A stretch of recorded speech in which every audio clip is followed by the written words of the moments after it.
I'm putting together a team. People with special abilities. The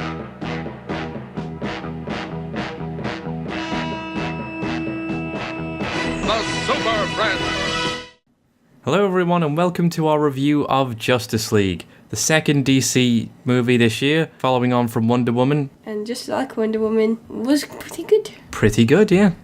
They clearly learned their lessons. Yeah, they're definitely on the up. Yeah. I mean, some mistakes continue over, like the CGI and the big grey monster villain with no personality, but you know what? I had a good time in this movie. I think the team worked well together, kind of thrown together by a bit of a shambles of a plot, but ultimately this really good cast worked very well together. There was a lot of good representations of these characters from the comics, and as a big DC Comics fan, I enjoy this. I'm so glad that they're steering away from the Batman vs Superman, Zack Snyder-esque theme that this universe was tainted with previously. Yeah. They're embracing that, do these like the characters, don't do them shit. I mean, that's pretty obvious for any movie. I know that should be obvious for every movie, just make it good, not shit. But, it's taken a few to let this lesson sink in, to really beat it in. The thing is, though, the shit things about this movie, you can either just ignore, or they did the best they can with the shittiness. Yeah, the thing is, the vast majority of mistakes in this movie are ones that all the others suffer with as well, but this doesn't suffer from all the mistakes that the previous movies did. It shed quite a few of them. Yeah, there's a lot more colour and fun, and it's just generally a more enjoyable experience overall. Very good. I'm not sure what else I can contribute to that, really. Yeah, alright. Should we do the rating for this one? Sure. What do you want to give it? I'd say it deserves a good 4. Yeah, I think so too. I think this can have a 4. It does make mistakes, but the fact that this is good in spite of what went on behind the scenes and shit like that, this deserves a 4. It's amazing that it's as good as it is. Yeah. I feel like some people are going to be giving this a lot less than a 4. Yeah. I know it has had some bad reviews, but I feel like they just didn't enjoy it. This is like one of those things where you just need to kind of switch off and just enjoy it, then pick at it. Yeah, the plot's a bit dumb, but it's a good fun time. Yeah, it really is. Like my point is, I feel like if you didn't enjoy it, that's down to you for not enjoying it. You just need to sit back and relax and just... Yeah. In a way, that's all movies, though, isn't it? True. In a way. All right. I want to move on to the next segment of the show. Brand new segment that I'm introducing today on this episode. Need some trumpet fanfare. That's all it gets because I'm not finding a sound effect. Alright, this new segment of the show is called Who Is This For? In which we kind of just list off who might enjoy this movie and who might not really enjoy this movie. Okay, do you want to start? Well, I mean, the first obvious thing is DC fans. Yes, but more the comics fans and not necessarily the fans of this shitty universe before. Look, I can't stress how many mistakes were made in Batman vs Superman and Suicide Squad, but yeah. It's all in the past now. It's all in the past now. I think if you're a comics fan and you've been sick and tired of how bad these movies were, this is a refreshing turn in the right direction. This is what you want. It's definitely an improvement. Yeah, because that's the place I was in, and I really enjoyed this. Also, off the bat of that, as well as fans of Wonder Woman, because that was like obviously their last good movie. Yeah, the most recent DC movie to come out, and also it came out while this was being made, so you can tell this came out, did really well, because fans all over the world were like, yes, this is what we want, not the shit that you've been doing before. Yeah. And they went, oh, okay. And they did it. They turned the ship around. So if you liked Wonder Woman, then this is going in the same direction. Yeah, they turned the sinking ship around. And also, Wonder Woman is like a big part of this. They really acknowledge her. Yeah, she doesn't just get sidelined for the money makers, Batman and Superman. They took the time and they did it right, and now she can be a big money maker for them as well. Yeah, because they even acknowledge her movie. Yeah. Like, because They do acknowledge her movie. Yeah. And I like that. Like, they talk about Steve Trevor and, not to spoil Wonder Woman, but too late, his death and stuff like that. Oh, the nerve. Spoiling A movie that came out in like March or something, was there? I don't know. Who knows? Anyway, Earlier this year. Who else would like this? I think this is a movie for kids and action movie fans. People who are really excitable. Very excitable people that want a fun time at the cinema. And also horny mums. A lot of attractive men in this one. Attractive shirtless men in this. Oh yes. Top quality nip. Nips for days. Yeah, a lot of shirtless men. No, but there's Ben Affleck. I can't remember if he gets topless, but good face. Yeah, there's some shirtless Supermen, some shirtless Aquaman in there, so Oof, big muscle boys. Yeah. So anyway, I think also horny lesbian mums for Wonder Woman. Oof. Oh yes. No, I don't know. I feel like she's not really that sexualized in this. No, she's not. But I mean that face. Oof. Oh yes, Gal Gadot. Oh. Sorry, my lesbian is coming out. Put it back in your purse. Cage it back up. Yeah, cage it back up. Cage the beast. Anyway. You can cut that out if you want. I'm keeping it in. Yeah, anyway. You're dragging this. Spoiler points. Spoiler points. Alright, so they did a really good thing in this. There was a battle at the beginning, early on in history, and they're like explaining the whole thing about the three mother boxes, and they were like, the Atlanteans and the Amazons came together, and the tribes of men came together. Everyone bloody was there for the big battle. It was a real who's who of who's. And a Green Lantern showed up. It was very brief but obvious. Yeah, it was very brief but obvious. He comes in, he's glowing green, and he does a big green fist, and then he gets killed, and his Green Lantern ring goes whoop, and flies off, presumably to the next Green Lantern of that system. Oh, I'm being a bad nerd, and I don't remember the number. It's like 2048 or something. Anyway. Bad nerd. Bad nerd. For spoilers, I think we should do a rundown of the characters. Yeah, we'll go through the characters one by one in the order that we've written them down. So, what did you think of Soups McDoops? Good. Good. Wasn't he good? Mm-hmm. He wasn't in it much, but when he came back to life, oof, they've reinvigorated this character in this universe, because previously he was just a dour, sad twat, wasn't he? I don't know, I didn't see that. You Remember, didn't see any of these. Alright, well, take it from me. What I've heard and / seen on the internet about it, he was a very dull character before. Yeah. The thing is, this movie made a big fucking effort to go, when we lost Superman, he was like a beacon to the world. He was Mr.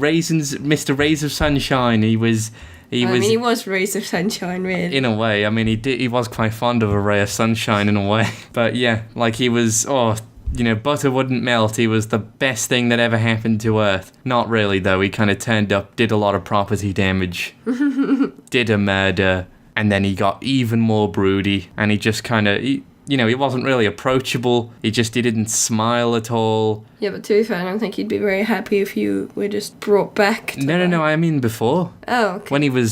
When he hadn't died at all. Oh. Like in all the previous movies, in Man of Steel and Batman vs Superman, he's just this sadness pretending to be Superman. He's just this mopey god, and then he dies, and then he comes back, and it's the Superman we know and love from the comics and the Christopher Reeves movies and and the cartoons. He really is. This is the version we wanted. Mm-hmm. But now they've set that up, he's got to be like that now. Yeah, hopefully they stick to it. Hopefully they keep him like this, and they don't just change their mind. Apparently they're doing Flashpoint, which is like an event in the comics that just fucks with continuity of everything and is an excuse to change things and retcon things. So hopefully they don't ruin what they've done right. Progress. Hopefully. Anyway, next character, Batman. Oh, wait, hang on. We didn't touch upon this with Superman. We happen to know that behind the scenes of this movie, Henry Cavill did some reshoots of Superman with his Mission Impossible mustache, and they green screened it out. And I was looking out for it, and I didn't notice it, except for in one bit, there's a bit right at the beginning where a kid goes up to Superman after he saved the day or whatever,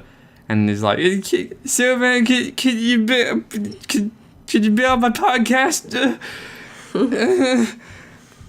And Superman turns to him, and his mouth is all like uncanny valley and like, and just fucking weird and upsetting to look at. And then it just doesn't seem to happen much again after that. Maybe I'm just an idiot, and I was in a good mood by that point because the movie had gotten really good. But yeah, real good. Mm-hmm. Real good after that. Only one bad bit with Superman. Yeah. Batman. How'd you feel about Batman? See, I know you had a problem with Batman at some points, Yeah. but I think it was good. I didn't have a problem. To me, Batman was the one that they went a bit too far on the retconning, because he was obviously he was in Batman vs Superman, and that means he was miserable and he killed people with guns and he was a bit of a prick and whatever, and he wasn't really the Batman that I wanted. He was more the Punisher than anyone else. And this, they kind of like, they made him the fun quit machine. Like, he wasn't an Adam West Batman, he wasn't fun and campy, because that just wouldn't suit this at all. But he was regular Batman, like comic book animated series Batman, but then he'd do quips, and it was like, oh, you know, you haven't earned this yet, come on. I thought it was fine. I felt like they could have given his quips to some other people, they could have spread those out and stuff like that, but I guess Ben Affleck's,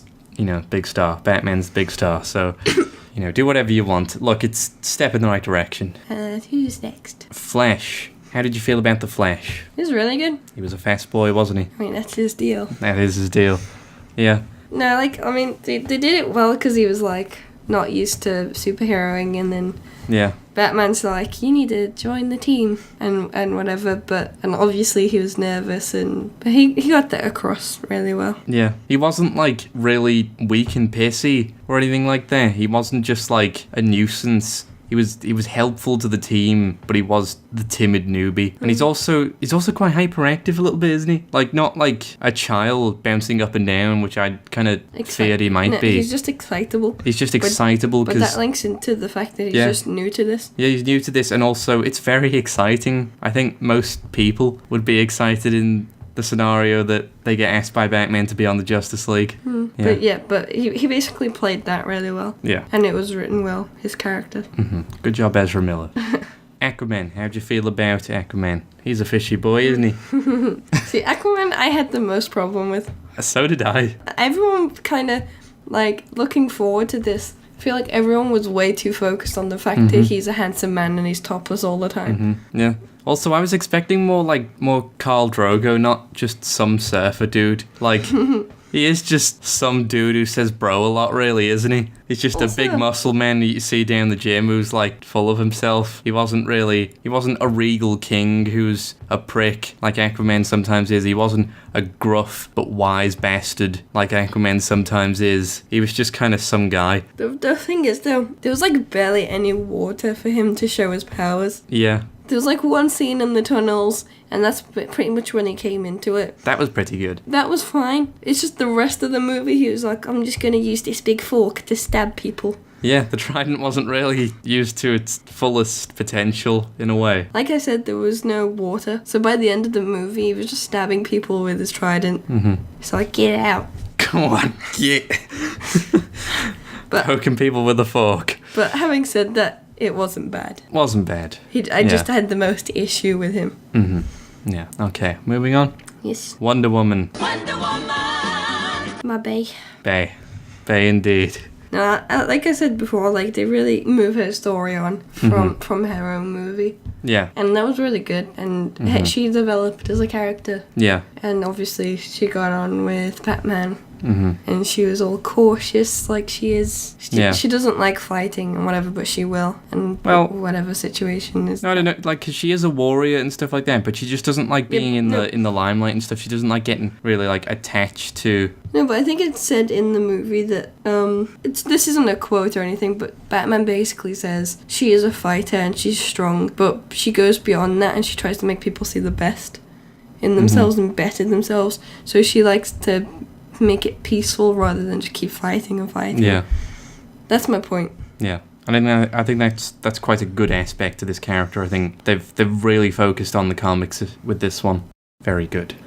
Cyborg. How'd you feel about Cyborg? I know you're not really familiar with the character of Cyborg because you didn't watch the Teen Titans cartoon. No. I mean, it's okay.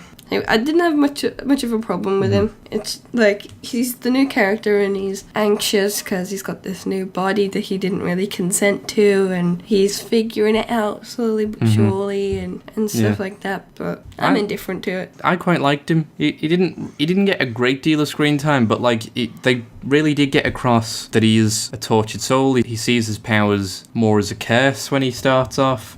Because he was this athlete, you know, this like top athlete that would have gotten a big American football scholarship scholarship from college or whatever sports people do. But then it was all taken away from him, and now he's, half Siri. The thing is, he played a big part in this movie, and he was good. And besides the main point of bringing the team together, this movie was about him becoming a superhero. Yeah. Kind of as a side plot. Mm-hmm. Well, that was the case for a lot of them, really. A lot of them just kind of did their own thing, and while some of their acts might have been heroic and whatever, most of them were just kind of content to sit off in the shadows, really, and not step into the limelight and fulfill their full potential as heroic people. Heroes, if you will. Superheroes, in a way. But yeah, I really like that. I think he's a lot like his animated counterpart in the Teen Titans animated series, which, very good. No one can see me doing the hand gesture. We'll put it like the emoji. We'll do an emoji on the screen, but yeah, I really liked it. I kind of want to bring this all back around with one final point. This movie was a lot like Thor Ragnarok. This movie was to previous DC movies what Thor Ragnarok was to Thor movies. It just kind of veered off in its own direction against more or less everything that has come before it. But in this case, it took bad movies and started going good. Whereas Thor Ragnarok, well, watch our review of that for how we feel about that. But yeah, it really does do something different. I feel like it proves what I've said a few times, both in video and in private conversation in real life, because we have one of those apparently. We do. I basically said that Marvel's going shit and DC's on the up. And I said this a long time ago after Wonder Woman, and you did not agree with me at that point. I didn't agree with you because I didn't see the signs, but yeah, I feel like Marvel's slipping a bit. Everything we've reviewed that's Marvel, it was negative and bad. Mm-hmm. But this basically solidifies what I said. Everyone's doing a U-turn in terms of quality. Overall, just to recap, great movie. Please do more of this, DC. Please don't let Zack Snyder back in your studios. Just keep him out. Whatever you're doing, it's working. Keep doing it. Yeah, your last two movies have been good. Don't fuck it up, please. Thanks. Right, anything else you want to say? I'm good. Okay, goodbye. Bye.